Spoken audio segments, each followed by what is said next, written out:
কখনো কি রাতে হঠাৎ ঘুম ভেঙে গেছে আপনার? চারপাশে নিস্তব্ধতা, সবাই ঘুমিয়ে আছে। কিন্তু আপনার ভেতরে একটা অদ্ভুত শূন্যতা। মনে হচ্ছে সবকিছু ঠিকঠাক চলছে। খাওয়া হচ্ছে, ঘুম হচ্ছে, বন্ধুদের সঙ্গে হাসাহাসি হচ্ছে, সোশ্যাল মিডিয়ায় সময় কাটছে। তবুও কোথাও যেন কিছু একটা নেই। একটা প্রশ্ন ভিতর থেকে বারবার উঠে আসে। আমি আসলে কি করছি? কেন প্রতিদিন সকালে ঘুম থেকে উঠি? কেন এত দৌড়ঝাঁপ? কেন এত ব্যস্ততা? যদি এই প্রশ্নের উত্তর না থাকে, তাহলে মানুষ বেঁচে থাকে ঠিকই, কিন্তু সত্যিকার অর্থে জীবিত থাকে না। সে শুধু ভেসে বেড়ায়, হাসি ঠাট্টা করে, গল্প করে, সময় কাটায়, বিনোদনে নিজেকে ডুবিয়ে রাখে, শুধু একটা জিনিস থেকে পালিয়ে বেড়ানোর জন্য। আর সেটা হলো নিজের শূন্যতা। মানুষের জীবনে সবচেয়ে বেশি বিপজ্জনক জিনিস দুঃখ নয়, সবচেয়ে বিপজ্জনক হলো উদ্দেশ্যহীনতা।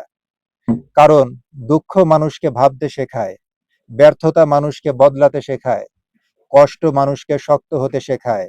কিন্তু উদ্দেশ্যহীনতা, এটা মানুষকে ধীরে ধীরে ভেতর থেকে মেরে ফেলে। এটা খুব নিঃশব্দে আসে, আপনি বুঝতে পারেন না।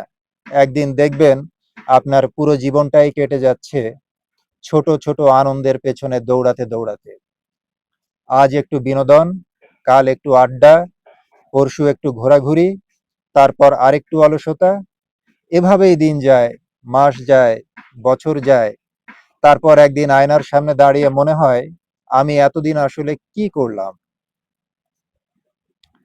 একটা নদীর কথা ভাবুন। যদি নদীর কোনো গন্তব্য না থাকে, তাহলে সে শুধু চারিদিকে ছড়িয়ে পড়বে, কাদা মাটিতে পরিণত হবে। কিন্তু যখন তার একটা দিক থাকে, একটা গন্তব্য থাকে, তখন সে পাহাড় ভেঙে পথ বানায়, পাথর সরায়, সাগরে গিয়ে মিশে। মানুষও ঠিক তেমন। উদ্দেশ্যহীন মানুষ বাইরে থেকে অনেক ব্যস্ত দেখাতে পারে, কিন্তু ভিতরে ভিতরে সে থেমে থাকে। আর যার জীবনে উদ্দেশ্য আছে, সে হয়তো চুপচাপ কাজ করে যাচ্ছে, কিন্তু প্রতিদিন একটু একটু করে বদলাচ্ছে। আমি একবার একজন বৃদ্ধকে জিজ্ঞেস করেছিলাম, আপনার জীবনের সবচেয়ে বড় আফসোস কি? তিনি কিছুক্ষণ চুপ করেছিলেন, তারপর বললেন, আমি অনেক বছর বেঁচে ছিলাম, কিন্তু বলতে পারার মতো উল্লেখযোগ্য কিছু করতে পারিনি। কথাটা শুনে আমি থমকে গিয়েছিলাম। আমরা অনেকেই বেঁচে আছি, কিন্তু জীবিত না। কারণ আমরা জানি না কেন বেঁচে আছি। আমরা শুধু অন্যদের মতো চলছি। সবাই যা করছে, আমরাও তাই করছি। ডিগ্রি নিচ্ছি, কারণ সবাই নিচ্ছে। চাকরি খুঁজছি, কারণ সবাই খুঁজছে। দেখানোর জন্য হাসছি, কারণ সবাই হাসছে। কিন্তু গভীরে যদি প্রশ্ন করা হয়, এটাই কি সত্যি তোমার চাওয়া? বেশিরভাগ মানুষের কাছে কোনো উত্তর নেই। জীবনের উদ্দেশ্য মানে এই না যে আপনাকে পৃথিবী বদলে ফেলতে হবে। উদ্দেশ্য খুব সাধারণ হতে পারে। হয়তো আপনি একজন ভালো শিক্ষক হতে চান, হয়তো আপনি মানুষের মনে সাহস যোগাতে চান, হয়তো আপনি নিজের পরিবারকে একটা সুন্দর জীবন দিতে চান, হয়তো আপনি নিজের সেরা সংস্করণ হতে চান। উদ্দেশ্য বড় না, উদ্দেশ্য সত্য হওয়া দরকার। কারণ সত্যিকারের উদ্দেশ্য আপনাকে সকালে ঘুম থেকে টেনে তোলে, ক্লান্তির মাঝেও কাজ করাতে বাধ্য করে, ব্যর্থতার পরেও দাঁড় করায়।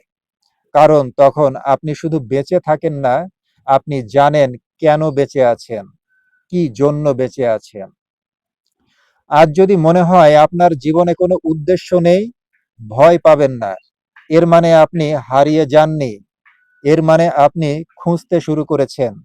আর যে খুঁজতে শুরু করেছে, সে একদিন না একদিন খুঁজে পাবেই।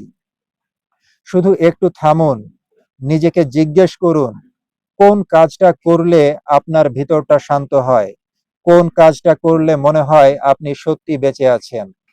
আপনি না থাকলে পৃথিবী কি আপনাকে মনে করবে? আপনার মৃত্যুর পর পৃথিবী আপনাকে স্মরণ করবে? এরকম কোনো কাজ কি আপনি করছেন? এই প্রশ্নগুলোর মধ্যেই লুকিয়ে আছে আপনার জীবনের উদ্দেশ্য।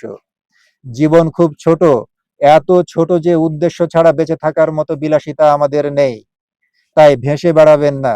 হাসুন, খেলুন, আনন্দ করুন, কিন্তু যেন সেগুলো আপনার জীবনকে ভাসিয়ে নিয়ে না যায়। আপনার জীবনকে নিয়ন্ত্রণ করুক আপনার উদ্দেশ্য। কারণ দিনের শেষে তারাই পায় যারা জানে তারা শুধু সময় কাটায়নি, তারা সত্যি বেঁচে ছিল।